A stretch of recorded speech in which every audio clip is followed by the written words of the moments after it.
Soulmate Flowers. Written by Lilian and narrated by Jocunda Sykes. Rating: General Audiences. Pairing: Severus and Harry. Summary: whenever your soulmate touches you, the flowers bloom on your skin. Year 1. Harry sits between Ron Weasley and Hermione Granger on the Hogwarts Express and watches as their palms simultaneously develop colourful flowers, like small, intricate tattoos. Magic is brilliant. The sudden awkwardness and the gaping prompt him to ask about it. Ron stutters out a half-hearted explanation that Hermione expands into something more understandable. It seems like they're complementing each other perfectly already. Soulmates. Harry finds the idea exciting and a little scary. Who would want him as a soulmate? Uncle Vernon's words about his worthlessness are hard to forget. When Draco Malfoy offers a hand to him later, he pushes it away hesitantly. Nothing happens in the following minutes, nor when he gets introduced to Neville Longbottom properly half an hour later. After the sorting ceremony, the glorious feast and the moving staircases and the talking paintings and the view. The view outside Harry's room. Harry meets Seamus and Dean. His skin remains the same, but he doesn't really mind. It's an exciting game. The next morning, Seamus and Dean notice the little blocks of tulips that bloomed on their wrists overnight. They show Harry and Ron and Neville, and it's quite different than how Ron's and Hermione's looked, but no less beautiful. The pattern on Ron's palm disappeared, but he explains that it's expected. As soon as he touches Hermione again, the flowers will come back, or, very rarely, bloom somewhere else on his skin. Harry is fascinated and quizzes Ron about soulmates in his family, but they get distracted by going to get breakfast in a buzzing castle where something always happens. As soon as they've settled down, then during breakfast, and immediately afterwards, other students approach Harry to touch him. Some blushing, asking for permission, some simply grabbing his hand for a quick shake. When a smaller crowd develops around their table, Professor McGonagall arrives to tell them not to harass Harry, which is good because he was getting overwhelmed. Not a lot of people have touched Harry in the last few years, and he doesn't feel so good about the whole soulmate thing anymore. It looks like everybody wants a piece of him, just because he is famous for not dying when a dark wizard attacked him. They go to classes, and Hogwarts is wonderful, McGonagall is strict, Flitwick is clever, Sprout is kind, and Snape hates him. There are Quidditch and classes and the mystery of the stone, and Harry's relieved beyond reason that Quirrell's skin burned up at his touch instead of blooming flowers. Year 2. For about a month, everyone thinks Harry is Slytherin's heir. Students cross to the other side of the hallway to avoid accidentally getting in contact with him. It should be a relief, and still, somehow, Harry feels worse. Year 3. Sirius Black and Professor Lupin are soulmates. Maybe it makes sense that they were both kind to Harry, but they both have to leave. Year 4. Most of the people around Harry have paired up already. Or, in the case of Neville, Ginny, Luna, Draco, whatever that was, simply found their soulmates. Malfoy, who spent the last year incredibly stressed out about his thing with Neville and Luna, finally started to behave normally again. Luna took the whole 3 soulmates thing in stride, citing that the 4 founders were in a similar situation.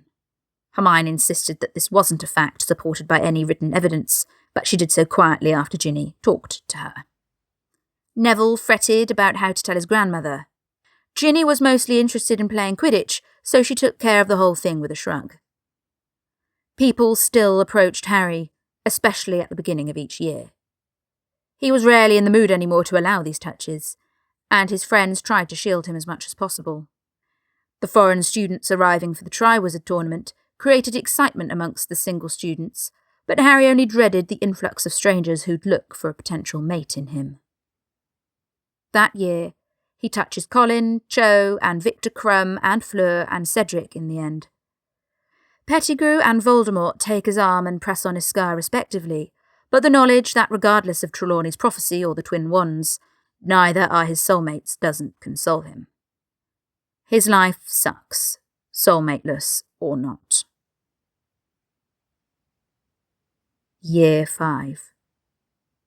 Harry sags against the wall, 3 floors from Snape's office and the pensive. The memory he just witnessed was... He rubs at his arm. Snape gripped it so tightly he wouldn't be surprised if it became bruised. He looks at it to check, and for a second can't believe his eyes. He blinks once, twice, then stares dumbly at the white petals that cover his upper arm so thickly that they almost make his brown skin disappear under it. Right. Harry swallows, fighting the urge to throw up. Snape. Soulmate. Hours pass with him panicking, rubbing at his skin and thinking frantically, right there on the floor. Everything turns on its axis. Snape is on their side. He must be, now that Harry has proven to be his soulmate. Soulmates can't truly hurt each other. That's one of the first things they learnt about them. Even without knowing, Snape protected him before, or at least tried to, according to Dumbledore. Harry's father was just as arrogant as Snape said. It doesn't make it right how Snape treated Harry, but it all makes sense now, even if it's still not fair. So Snape is not a liar, not completely. He needs to talk to him. Never let it be said that Gryffindors weren't brave. He walks back as if walking to his death, but he's stiff with the determination that he'll resolve the situation somewhat. He knocks and hears, "Come in." Snape is standing with his back turned, staring down at something, not looking in Harry's direction despite his entry and the sound of the door closing behind Harry. "I wanted to apologise." Harry waits, breath hurled back, but his professor gives no indication of having heard him. He tries again. "Professor Snape, I'm really sorry. Have you seen..." Snape turns around slowly. His face is expressionless, but his eyes focus immediately on Harry's arm. The unmistakable flowers there. Snape's right hand is curled into a fist, but Harry can still see the brown edge of the petals peeking out here and there. Harry knows that he's holding back a tremendous temper when he snaps, "You can't tell anyone about this, not even the headmaster." Harry gasps, but Snape is not done. "We need to resume your occlumency lessons as well.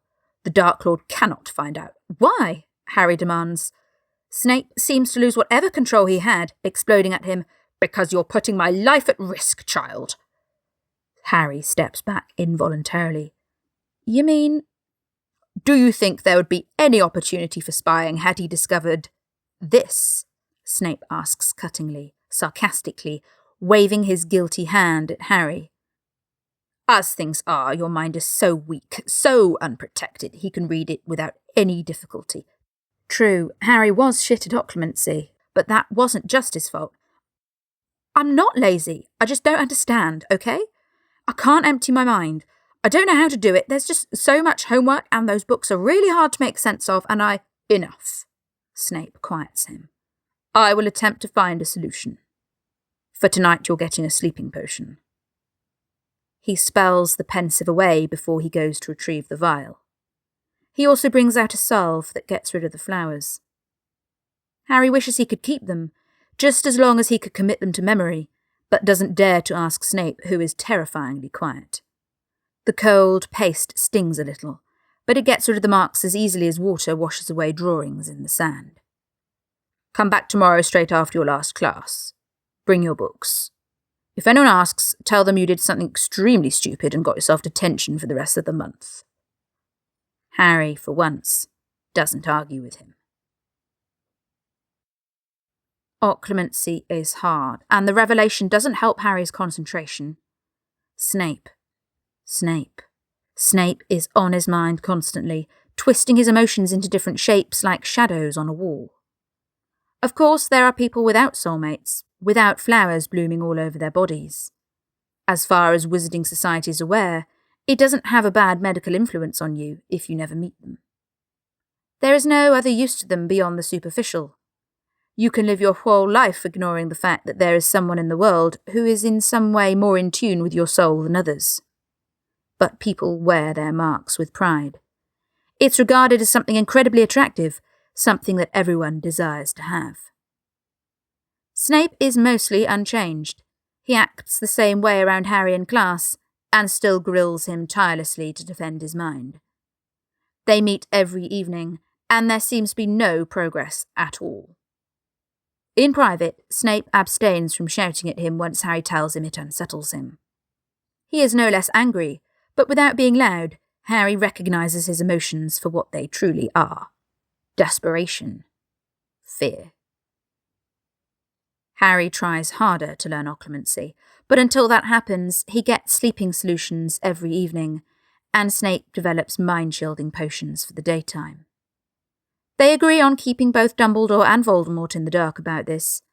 Snape tells them Harry suddenly had a breakthrough and is the best occlumens he's ever met, a natural talent.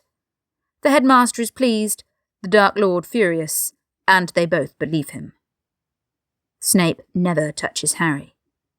The vials he hands over to Harry are always extended as far from his body as possible, most of the time magically hovering in front of him. Harry sleeps better with them than he has in a long while. His marks improve, but not his occlumency.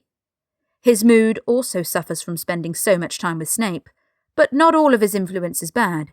He studies more, becomes more attentive, observant. By the end of the year, they mostly get over their squabbling, and their only fights happen in front of other people in the classroom. Spending so much time together means that Harry has got to know Snape, from his books to his tea preferences, and it seems like a waste of time to hate him when he's proven to be just a person instead of a hated professor. Spending all those hours together also means spending less time with his peers. Hermione and Ron fall in love in his absence, and miss him less than they otherwise would. Snape gives him a bigger dose of the sleeping potion at the end of the year. He also hands him his home address and orders him to write when he runs out. Harry spends the whole summer berating himself for not asking for a quick touch to observe the flowers that would bloom on their skin. Puberty hits Harry hard. After spending a miserable week with the Dursleys, he's allowed to join Sirius at number 12 Grimmauld Place. They have a very awkward conversation about sex, amongst other things. Harry drills them when Remus is around too, about his parents at Hogwarts, carefully asking the right questions to get to the bottom of things without bringing Snape into it. Sirius eventually does tell him about that memory, and the one where they almost killed Snape, and Harry, in turn, confesses the whole soulmate thing to him. He has spent so much time thinking about confiding in him, but in the end, he just loses his patience when his godfather starts to besmirch Severus for the 8th time in the same conversation. Sirius's head almost explodes at the news, and it takes several days for him to make his reluctant peace with it. But he doesn't actively pick on Snape before the next order meeting, going as far as simply walking away when Severus mocks him, and that, of course, makes Snape suspicious. "Did you tell him?" he asks Harry quietly, when they are standing alone in the kitchen later. "Yes, I did." Harry holds his furious gaze bravely, but I made him swear not to reveal it to anyone else. It looks as though Snape is trying to breathe fire without actually turning into a dragon. "You had no right to. It can be good for us that someone knows about your loyalties besides Dumbledore," Harry reasons. He'd thought about this a lot, and he has plenty of reasons to convince Snape. But the man just huffs angrily and leaves him alone with the washing up. Year 6. After more than a year and a half, they conclude that Harry will not be able to learn occlumency. Luckily, by this time, Snape developed so many different mind-shielding and sleeping potions that Harry is sure Snape could write a book about it. He is a very competent potions master. Harry never suffers any side effects or seems to get addicted to any of them, though they change the rota to make extra certain that never happens. It's hard to leave Sirius and Remus at the end of the summer. They're the closest thing Harry has to a family, not counting Ron and Hermione. His best friends arrive at the train station hand in hand, almost every visible inch of them covered in flowers, and Harry feels achingly jealous. Harry wants flowers for himself, too. He wants to see what would develop on his skin. The Snape part doesn't matter anymore. Sure, it would be a lot better if his soulmate was someone more pleasant, but, funnily, time spent in Snape's presence and effort spent persuading Sirius not to kill him meant he got used to the fact that it is Snape. The decision that they stop trying to get Harry to develop his occlumency takes out all the remaining tension of their time together. After the Halloween celebrations, when he feels the loneliness beginning to swallow him, he hides under the cloak and goes to Snape's office. Snape no longer seems dismayed when he sees him. He's more worried since they didn't arrange a meeting for that night. "Have you run out of a potion?" he demands quietly, after he closes and wards the door behind him. "No." Harry takes a deep breath. "I want a flower." Snape looks at him as if he has suddenly developed 4 more pairs of ears. Then his face darkens. "If this is a joke," he threatens. "It's not," Harry promises, talking quickly to prevent Snape from taking points or kicking him out. "I thought about it, and if you touch your elbow to my stomach, we'll both be able to hide it. Or, if you want to get rid of yours, that's fine. But I want mine." Snape sits back at his desk and looks at him searchingly, clearly not comprehending what on earth he came up with. "Why?" Harry shrugs carefully. "I just want to see." "Why?" Snape presses on. "I'm curious." Somewhere along the line, it became easier to be completely honest with Snape than with literally anyone else. Because it doesn't hurt either of us, but it could be something pretty. Because I want to feel like I'm included for once, like I belong. Snape seems almost scared. If it's Harry's words or the fact that he took a step closer to where he's sitting, he doesn't know. It's very well-constructed reasoning, he knows, but then again, he had a whole summer to think about it. "It is inappropriate for a teacher to touch a student," Snape protests weakly. "We're soulmates," Harry reminds him. The word hangs heavily between them in the air.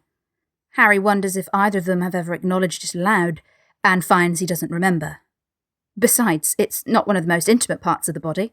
Or are you going to be thinking inappropriate things while you do it? Snape goes horribly red, and Harry almost smiles as he splutters, "Potter, no." "Well, I might be now," Harry says teasingly. He scarcely can believe his nerve, but Snape is still as red as a tomato. He's avoiding his gaze, and looks as though he'd rather flee the room altogether. Which means there is no way he didn't think about them, as Harry has, sweaty and naked and together and doing very adult stuff. It's not really important now, however. He wants a flower first, so he decides to cut his professor some slack. But it's only because I'm a teenager, so don't worry about it. Snape stands shakily when Harry arrives in front of his chair, and he hides his hands behind his back. "No," he says, but his voice breaks. "Please." "Potter." "Please." Snape rolls his eyes desperately. He's quiet for a very long time. Harry stands directly in front of him, and he wishes fervently. Ever since that night when they found out, Snape had never denied him anything, never did anything to hurt him, tried to help wherever he could. So Harry, respectfully, won't touch him without his consent, not even if the thought of seeing Snape's tight jaw bloom full of flowers makes his blood hot. "Half an hour," Snape whispers hoarsely in the end. "Half an hour here, then you use the paste before you leave." Harry agrees immediately. He takes his robe off and his jumper and pulls up his shirt. Only when he's done does he look back at Snape, who is watching him minutely. He sighs, then at Harry's encouraging hand motion, slowly rolls up his sleeve. Harry notes he does this on his right arm. "Are you absolutely sure you want this?" Snape demands when his arm is more or less freed. "Yes, completely. Please." Snape murmurs something about stupid Gryffindors, then quickly presses his elbow to Harry's skin. The contact only lasts a second, as if Snape's afraid Harry would burn him. Then they both stare at his stomach, holding their breaths. Snape is still holding his bent arm up, suspended in the air between them. It takes an uncomfortably long time, although it must be only a minute or two before the patterns start to appear. "Look," Harry whispers excitedly, and Snape makes a small noise beside him. They stare, fascinated. It's intricate, small, beautiful. The same white as it was the first time. After a while, as if waking up from a spell, Snape moves back, breaking their intimate bubble. Harry follows him with his gaze as he staggers back to his chair while holding his arm away from him as if it were a foreign object. He sees how his gaze flutters towards it and away every few seconds, how he tries to pretend he doesn't care and fails over and over again. He can't put it off completely, what with his mark being on his elbow. Harry feels sorry for him for a second. Do you want one on your arm where you could see it better? Snape looks at the inside of his unblemished arm and pales. His gaze flies onto his other hand, and Harry realises what he's thinking with a pang. I'm sorry, I wasn't thinking. Snape doesn't react to his words. But this isn't the same, Harry murmurs gently. This is equal. It's the same on your skin and on mine. Snape rolls his sleeve down and looks up at him. His eyes are strange, wide and stormy. I'd rather not. Okay, Harry allows, and turns his gaze back to the mark on his stomach. It's really beautiful. Thank you. Snape doesn't answer, but Harry feels his gaze on him on the back of his neck. They don't talk more, but when the half an hour is up, Snape doesn't make him use the paste. Harry feels like he could burst open with happiness as he steals himself back to his dormitory. The tiny flower almost disappears by the morning, and it is completely gone by the time Harry's first lesson is over, but he doesn't mind. He will go back to ask for another one, in the same spot, to see if it will be the same flower or a different-looking one. He wonders if Snape wiped away the one on his elbow or if he kept it as well until it slowly dissolved. By the time the evening rolls around, Harry's buzzing with excitement. When he finally gets down to the dungeons, however, Snape is not in his office. Nor is he in what Harry assumes, and the portrait next to the door confirms, is his private quarters. He decides to come back the next day, but he can't help but feel disappointed. Snape hides for a few more days until Harry finally successfully backs him into a corner. He never stood much of a chance with the map on Harry's side, but he avoided him long enough for Harry to be a bit impressed. What do you want? Severus barks at him, but his eyes betray him.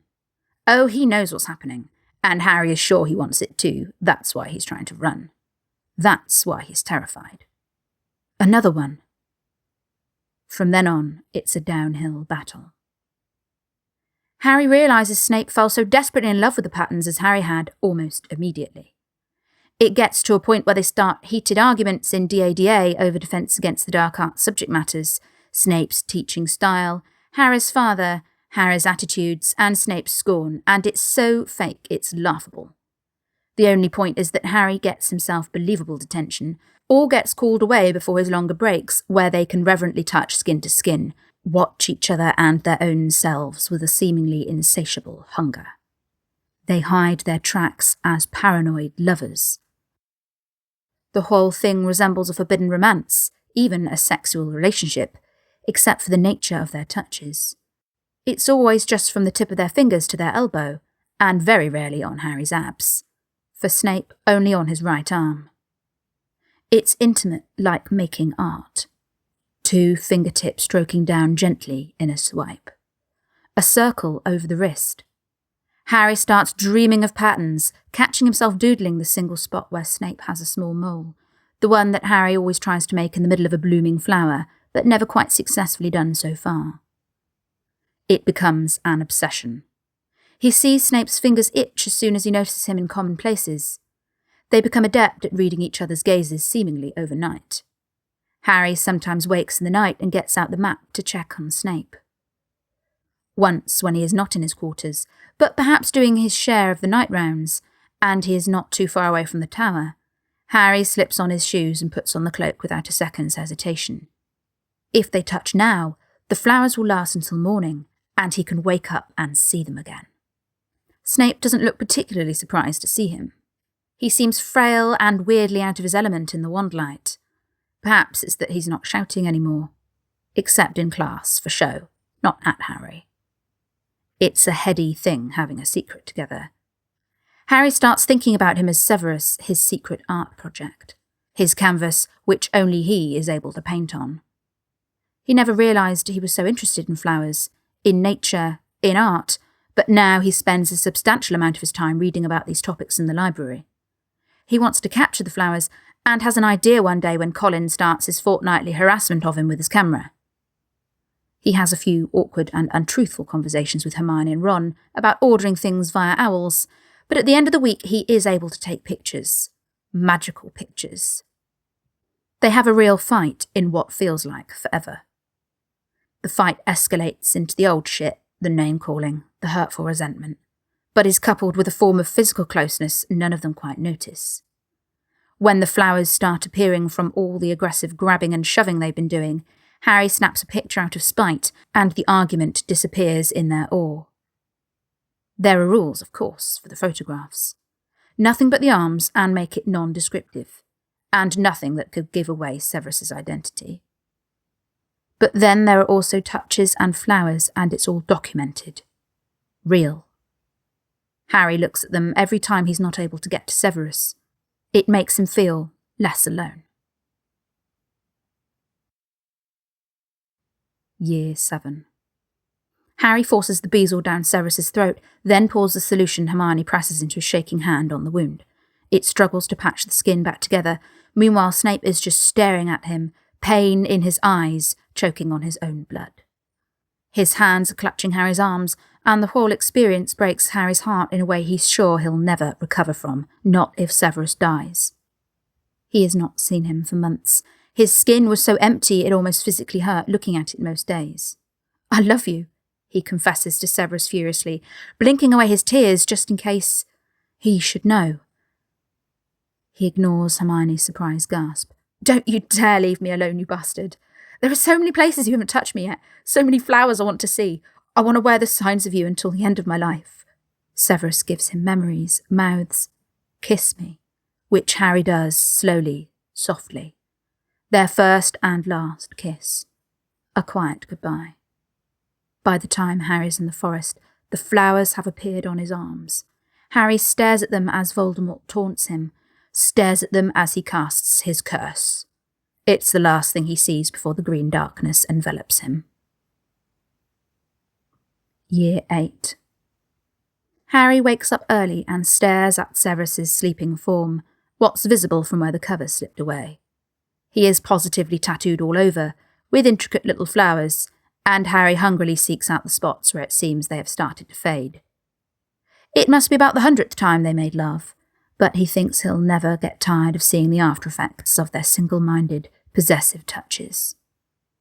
Soon he'll wake Severus up to tell him he looks beautiful, and he'll see how much Severus doubts him until he glances at the evidence on his own body, how he'll smile when he realises Harry means, "You're mine." The end. This story was written in January 2019 and recorded in June 2020. If you've enjoyed it, please let me and the author know. I'm sure we'd both be delighted to hear from you.